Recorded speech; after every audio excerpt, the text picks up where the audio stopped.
ասում է բանա 135 տարի, 135 տարին բերեցիք Քոչյանի ոտերի տակ մատաղ արեցիք, դրա մասին մտածեք ավելի լավ դաշնակցականներով։ Տիկին Վարդանյանն ասում էր մենք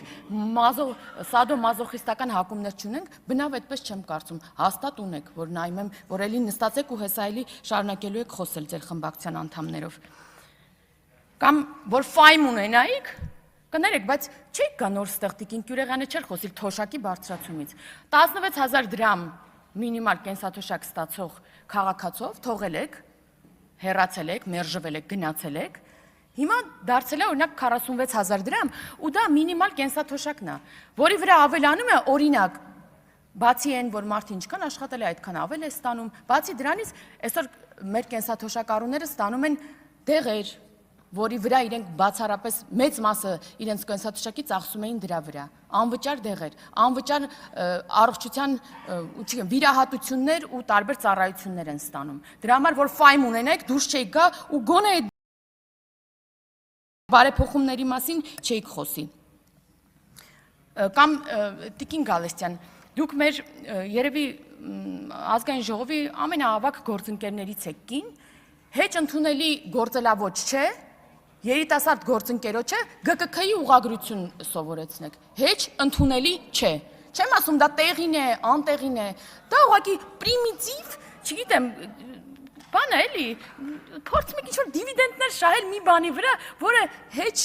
ընկալելի չէ, հեչ հարգելի չէ այս գործելավոճը։ Եթե այդքան մտահոգ էիք հայոց լեզվի իմացության առումով, կարող եք մոտենալ ձեր գործընկերոջը, ասել ճիշտ կլինի այսպես արտասանեք այդ բառը։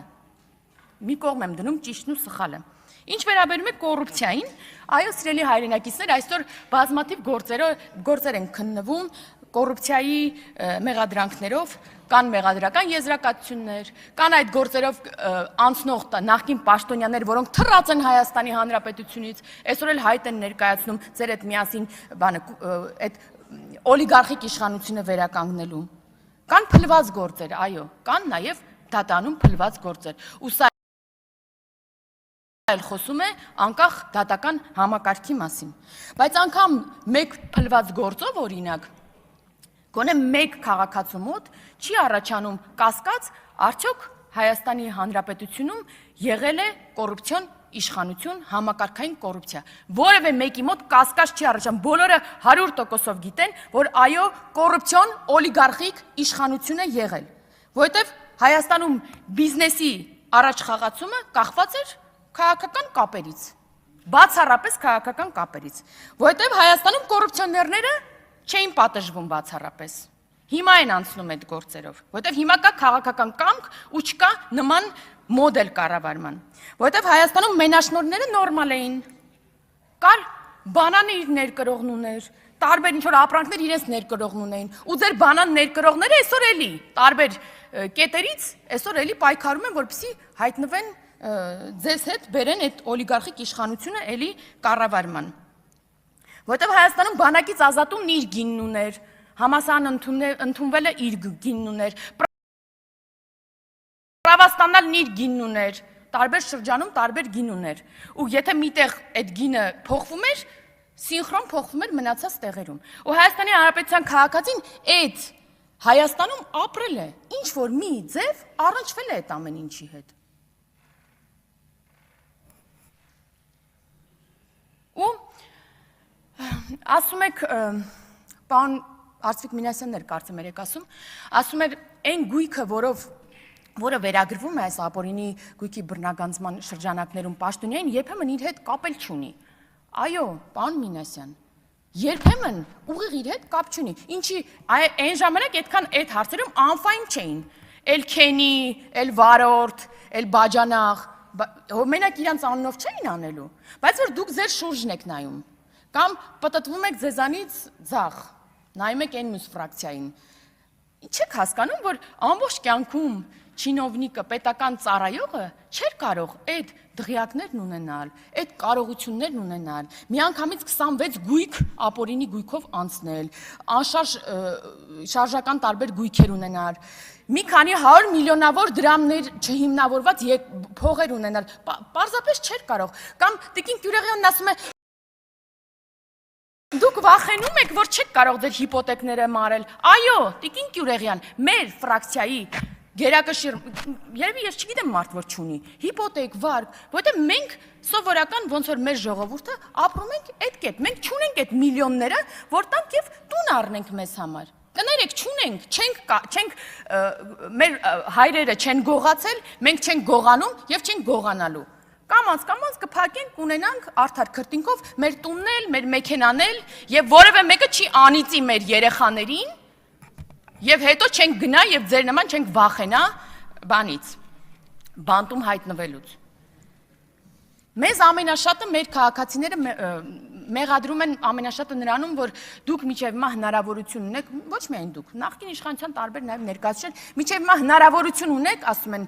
ձեր թուլությունն է, որ միջև հիմա նրանք հնարավորություն են խոսալու, հնարավորություն են առաջադրվելու։ Մենք իհարկե ես ներողություն եմ խնդրում տեմպերի համար, սիրելի հայրենակիցներ, բայց պետք է հասկանալ, որ մենք եկել ենք իշխանության ու մարմիններ ենք ստեղծել հակակոռուպցիոն։ Մենք եկել ենք դատարան ենք ստեղծել իրացիաներով, օրենք ենք ընդունել ապօրինի գույքի բռնագանձման մասին, որը այս մարդիկ գնացել բողոքարկել են սահմանադրական դատարան, այն մարդիկ, որոնք պետք է անցնեն այդ օրենքով եւ անցնում են։ Ու 1 տարի առաջ է սահմանադրական դատարանը վճիռը հրապարակել, որ հակասահմանադրական չէ այդ օրենքը։ Դրա համար այդպես է ստացվել։ Իսկ ինչ ունենք այդ օրենքով։ Այս կարճ ժամանակահատվածում այս տարվա փետրվարի դրությամբ 612.5 միլիարդ դրամ հայցագնով գործ կա դատարանում, 166 անձ է անցնում այդ գործով։ Սա արդեն դատարանում գտնվող գործերն են եւ սրա մեջ, որքան գիտեմ, օրինակ Լևոն Մկրտչյանը դեռ ներառված չէ այս գների մեջ։ 1568 անշարժ գույքի պահանջ կա, 356 շարժական գույքի, 467 իրավաբանական անձում մասնակցության։ Այս ամեն մեկը, որ նայում ենք, ինչքան ջրամբար էլ կկառուցեինք, չգիտեմ, տարբեր թունելներ էլ կունենայինք, կամուրջներ էլ կունենայինք, ատոմակայաններ, ինչ ասես կունենայինք, եթե չգողանայիք, չլափեիք կներեք արտահայտությանս համար։ Էլ չեմ ասում են օտարած պետությունից, համայնքից, քաղաքացուց են գույքերը։ Մենակ Երևանում, նախորդ տարի հիշում եմ, միայն Երևանում 70 մանկապարտեզ է կեր է, 70 մանկապարտեզ է օտարել, կերել։ Էլ չեմ ասում են մի քանի տասնյակ մանկապարտեզները, որոնք ուղղակի տենց տվել եք ինչ-որ ուրիշ անհատույց եք տվել ինչ-որ մեկին օգտագործման